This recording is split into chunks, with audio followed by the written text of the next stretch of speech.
Presentamos a nuestros primeros invitados para conocer la situación epidemiológica en la ciudad de Ramírez, fundamentalmente. ¿Cómo están, doctor Torriani, doctor Rachel? Tanto tiempo, ¿cómo les va? Bienvenidos. Bien, muchas gracias. Hace un rato ya que no nos vemos, ¿Cómo andás, Claudio? ¿No? Saludo a la audiencia. ¿Cómo estamos? ¿Bien? Bien, muy bien. Bueno, me alegra mucho. ¿Quién empieza? Doc, cuéntenos. ¿Usamos barbijo o no usamos barbijo? Arrancamos por esa pregunta. Hay una disposición a nivel nacional ahora porque se reunió el COFESA la semana pasada, Lautaro, ¿no? Sí, esa es la información que tenemos desde el Ministerio de Salud de la provincia de Entre Ríos y que justamente, bueno, con noticia fresca el sábado lo estuvimos viendo.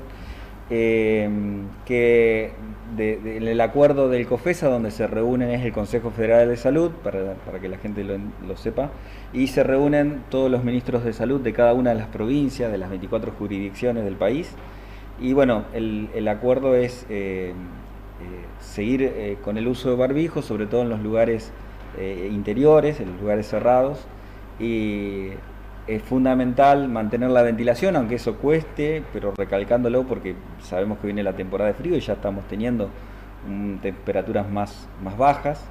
Y sí, lo que se ha soslayado es tener que cumplir el distanciamiento de 2 metros. Pero bueno, recordemos que, por así decirlo, el COVID, no estamos ahora en una de esas olas o picos, por suerte. Los casos, las consultas han disminuido notoriamente, digamos, en el sentido de que gracias a la inmunización que se ha logrado tanto por la vacunación como por los contagios en las distintas olas que hemos tenido, bueno, existe ya una inmunidad que se llama natural o adquirida o la suma de ambas, que, bueno, como sabemos, no evita que no te puedas contagiar otra vez, pero sí las enfermedades graves que generaban internación, mucho cuello de botella en los servicios de salud, en las unidades de cuidados críticos.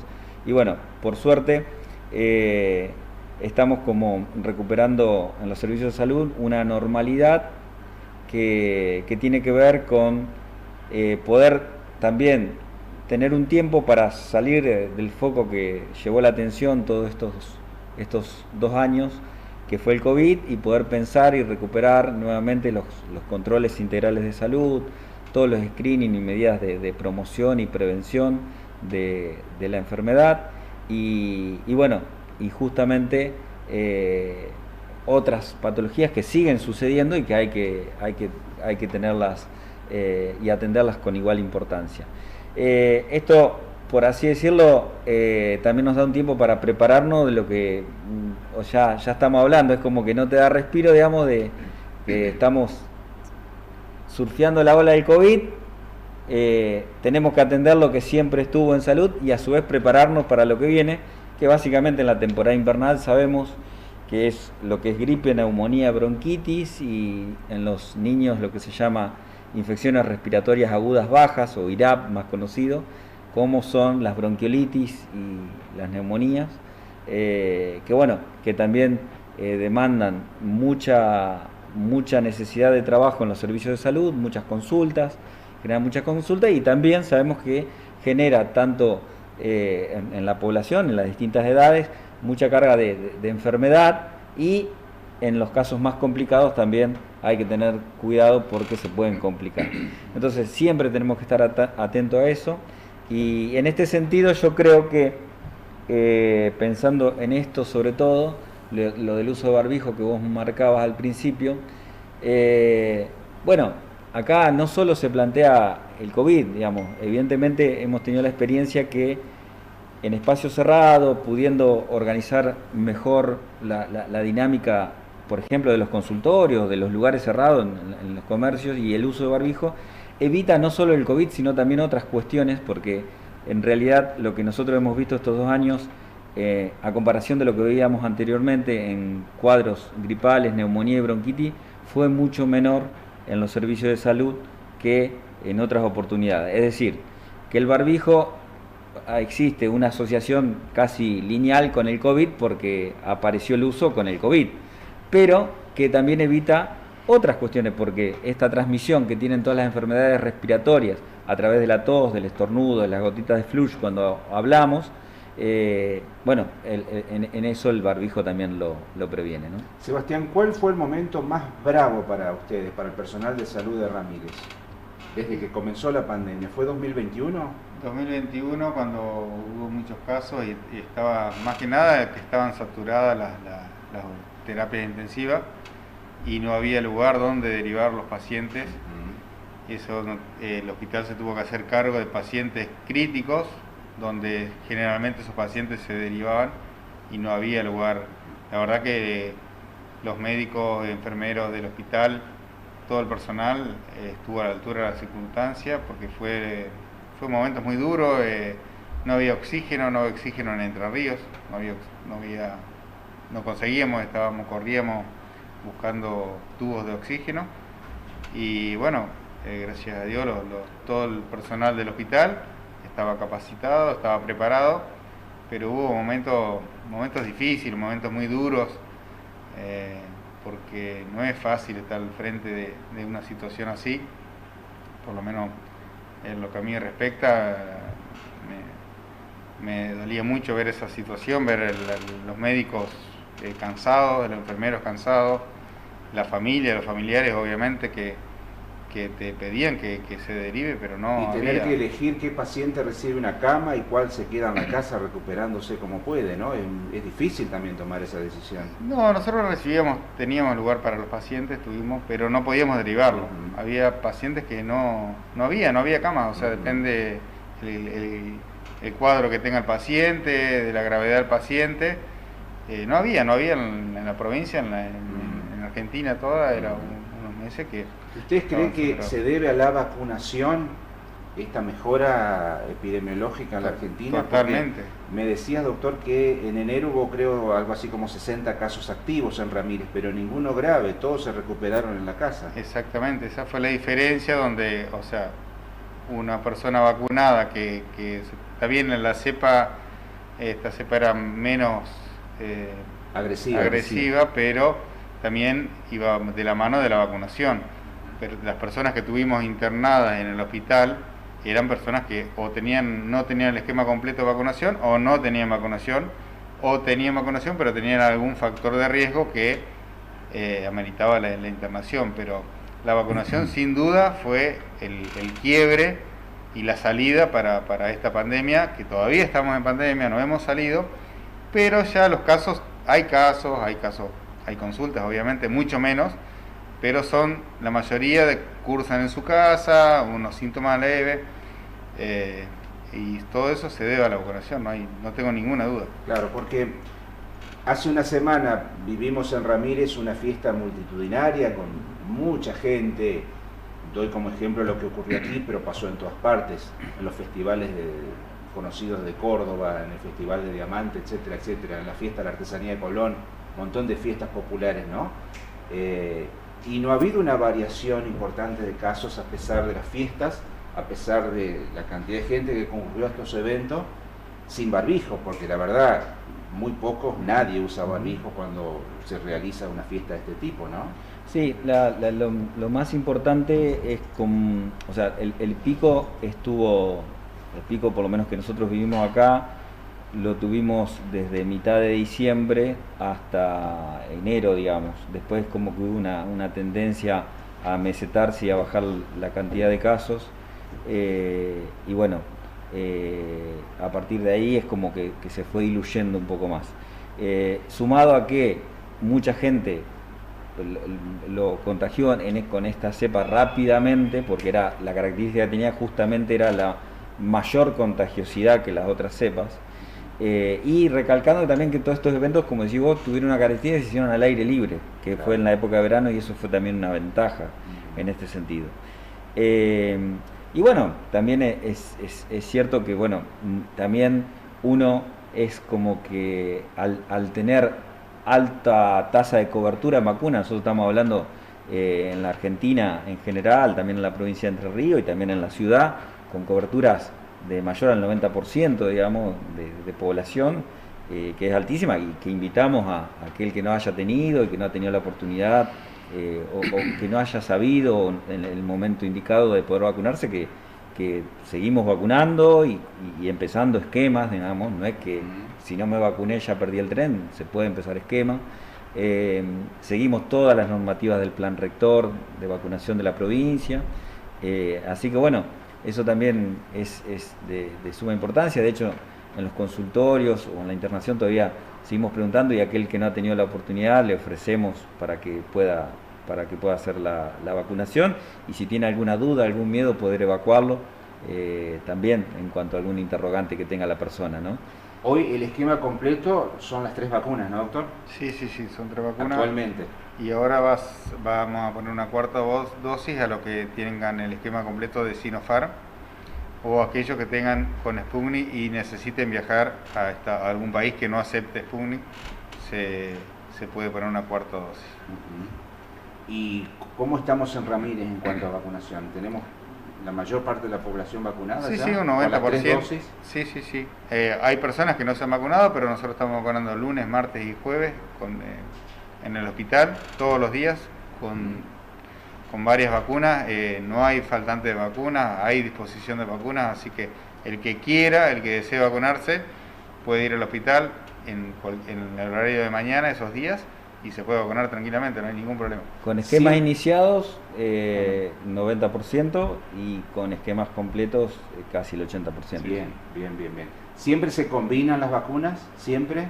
¿Inexorablemente? No, porque ahí Sebastián decía que justamente podés tener 3 dosis de Sinopharm, que se considera, con Sinopharm ahí se considera esquema completo, y ahí en mayores de 50 años es que va la cuarta dosis.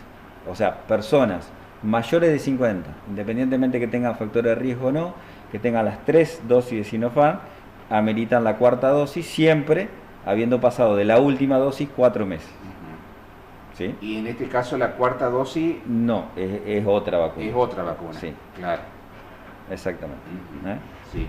¿Y qué se espera para los próximos meses? ¿Se están preparando para alguna nueva ola o...? Bueno, ¿Qué es lo que imaginan ustedes que va a suceder? Por ahí me había quedado algo pendiente cuando decía Sebastián de la terapia, porque a mí en ese momento me tocó vivirlo desde otro lado, no como médico asistente, sino como funcionario del ministerio. Sí. Y ahí justamente lo que pasaba era lo que describía Sebastián, que las camas críticas eran justamente críticas, ¿sí? Porque escasas, no había. Escasas, claro.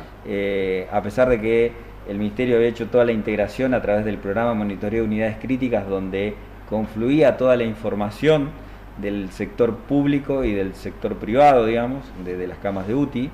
Y bueno, ahí lo que sí se pudo hacer en ese momento, desde el ministerio había una comunicación que marcaba la prioridad y que tenía la agenda de las pacientes en lista de espera, por ejemplo, de la región 1 que pertenecemos nosotros, que la cabecera para derivar la alta complejidad es Paraná, pero obviamente tenemos camas de terapia en Crespo, en Villa Libertador San Martín, en María Grande, en el sanatorio privado estoy hablando, ¿no?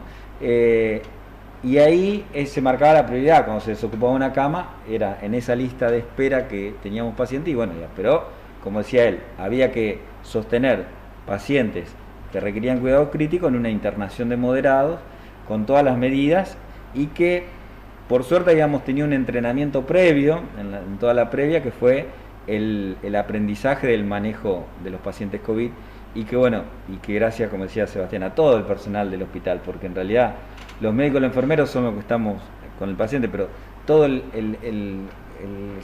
por así decirlo, el soporte que brinda, desde el que limpia hasta el que prepara la comida, todos los cuidados, todos tuvieron que aprender a cuidarse, a cambiarse, a protegerse, a no contagiarse, porque sabía que si nos contagiábamos nosotros, ¿quién cuidaba a la comunidad? Entonces, todas esas cosas, y la verdad que fue uno de los hospitales, no me animo, pero decir el que menos tasa de infección tuvimos en el personal, estaría casi seguro en toda la provincia.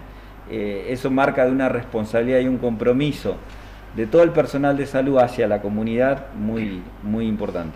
¿Y siguen respetando los protocolos tan estrictamente, Sebastián, vistiéndose con esos trajes que parecen astronautas como al comienzo, o se ha relajado un poquito también en cuanto al protocolo que cuando se tratan el personal de salud? Pacientes con síntomas de COVID, sí, se ponen camisolín, barbijo, de 5 doble y doble barbijo.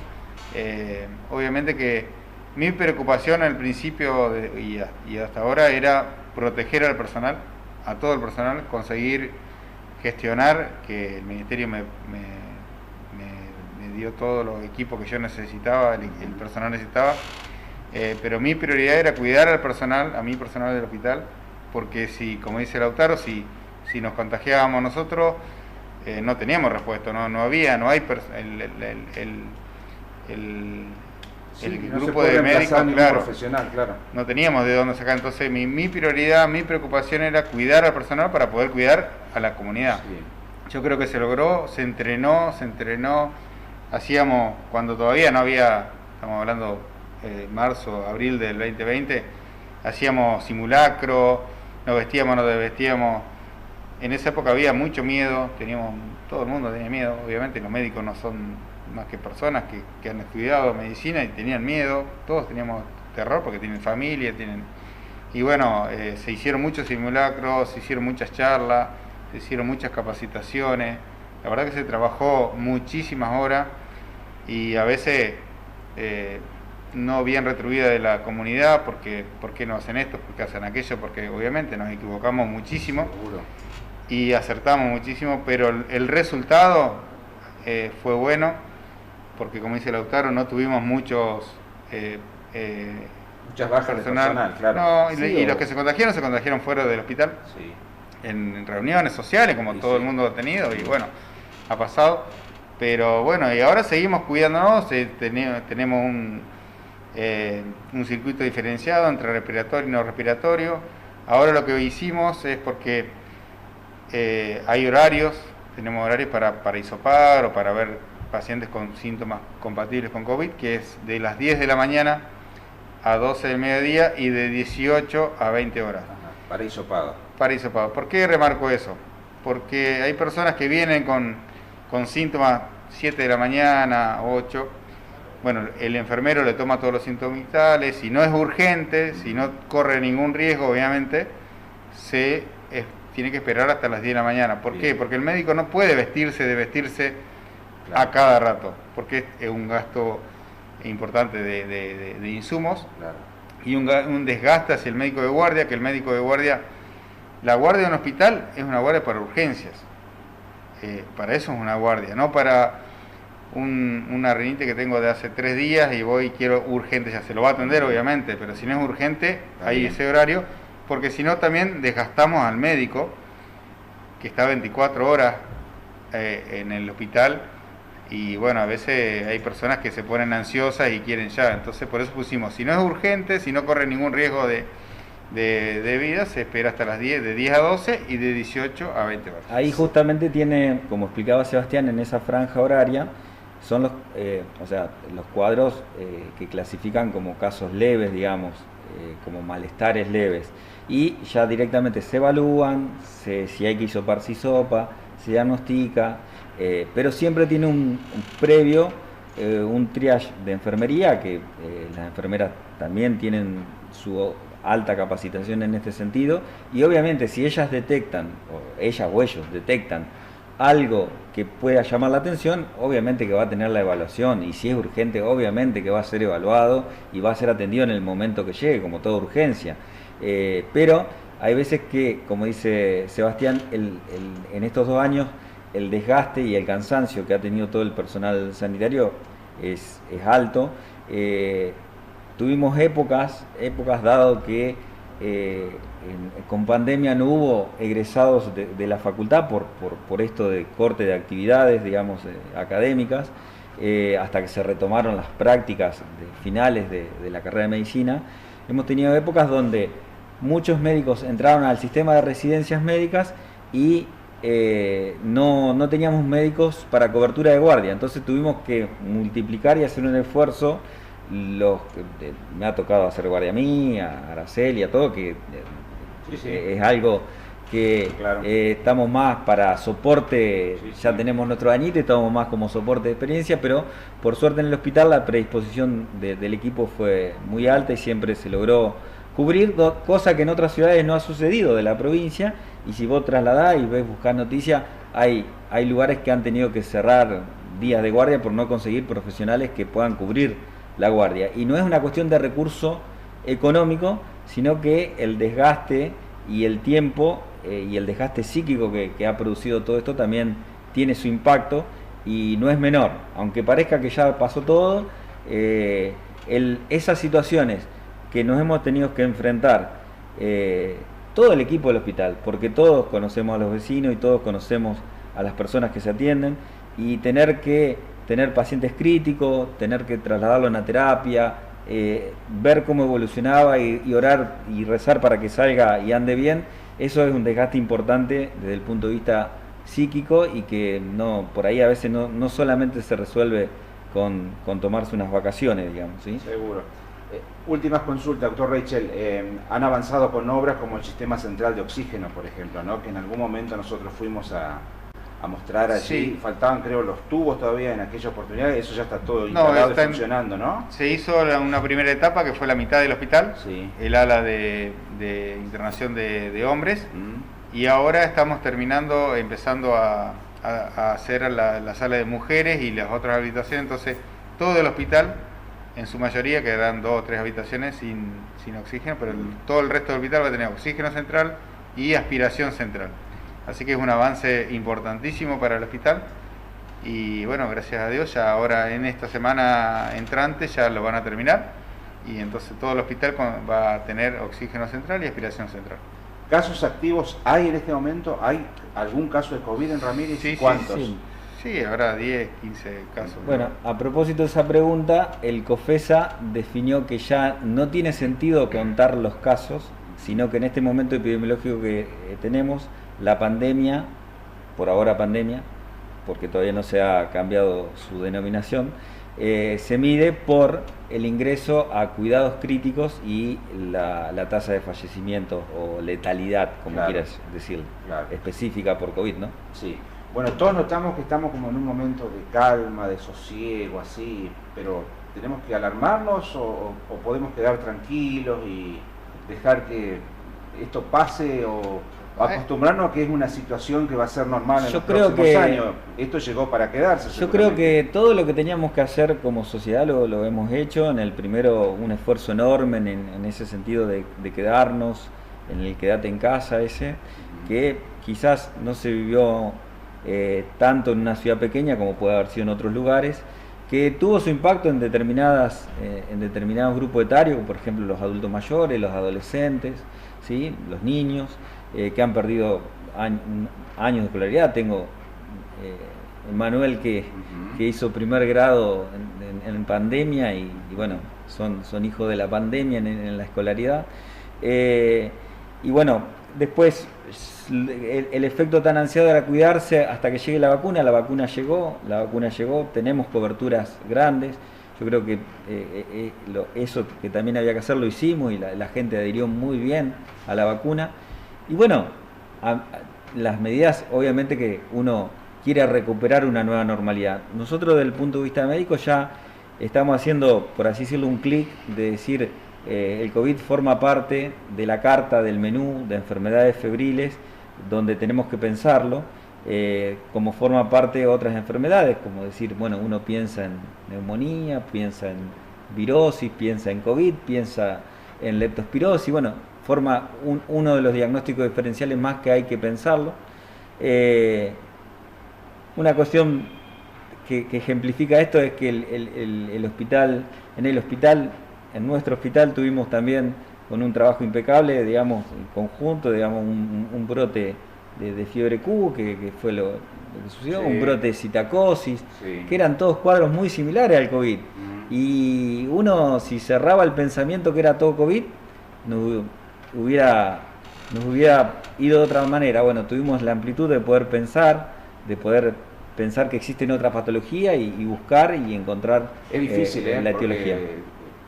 Pasó un tiempo hasta que se diagnosticó que la enfermedad de estos empleados de un frigorífico era fiebre Q, doctor, ¿no? Sí, y por suerte... Porque no tenemos gimnasia con otras patologías que son raras o extrañas en la ciudad, por lo menos, ¿no? Igualmente, usted, fíjate, Claudio, te trato de vos, todos habían tenido, el diagnóstico fue a posteriori cuando ya estaban todos recuperados. Claro. O sea que el tratamiento, por así decirlo, empírico, como nosotros lo llamamos, fue acertado porque descartamos COVID y sospechamos otras cosas, hicimos tratamiento antibiótico con amplio espectro y justamente a la bacteria que produce la fiebre Q la pudo tratar. Bien, doctor, para terminar, ¿estos 10 pacientes enfermos pueden salir? ¿Se tienen que seguir cuidando? Porque ya tampoco hay un control tan estricto como al comienzo, que se los llamaba por teléfono cada tanto para ver cómo evolucionaban y demás. Ya es un tema de responsabilidad individual que quien está enfermo y curse un cuadro de COVID se queda en la casa para no contagiar al resto, ¿no? Igual los pacientes que nosotros diagnosticamos en el hospital como positivo entran en un sistema automático de mensajería donde todos los días les llega un mensaje recomendándole lo que tiene que hacer, cómo tiene que actuar, y entre cualquier síntoma de alerta que se le dice en el mensaje, se comunica con el hospital. Por supuesto que esto va de la mano de la responsabilidad individual de cada uno de nosotros.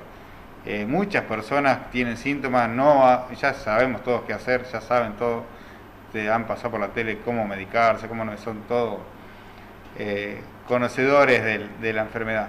Pero bueno, no hay que minimizar los síntomas. Si uno tiene síntomas, tiene que consultar a su médico o ir al hospital y obviamente cuidarse y aislarse del resto por una cuestión de que va a pasar leve, pero puede contagiar a alguna persona que esté inmunosuprimido o tenga alguna enfermedad de base que lo pueda complicar. Por eso, por uno mismo y por el resto, tenemos que ser conscientes y cuidarnos y usar el tapaboca, no ir a reuniones sociales si tenemos síntomas.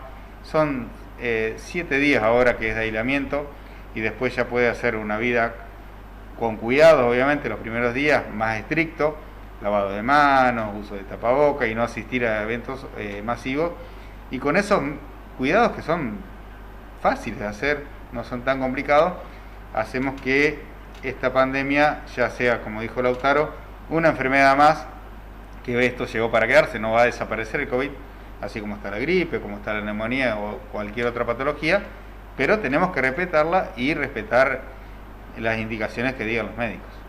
Gracias, como siempre, muchas gracias, Lautaro. Si quieres decir algo más, por supuesto. Cosita cortita, sí, claro. Como título, quizás después tengamos otro encuentro. El 25 de ahora, el viernes se lanza de modo simultáneo en toda la República Argentina la campaña de vacunación contra la gripe. Así que justamente mañana hay una reunión virtual en la provincia que nos pondrán al tanto de esto.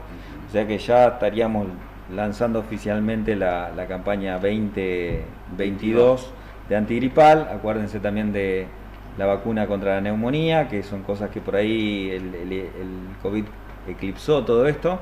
Y lo otro también, que ya estamos poniéndonos en conversación y preparando todo de nuevo, preparándonos para las que se da en pediatría, las IRAP, las infecciones respiratorias agudas bajas, que son típicas de la temporada invernal.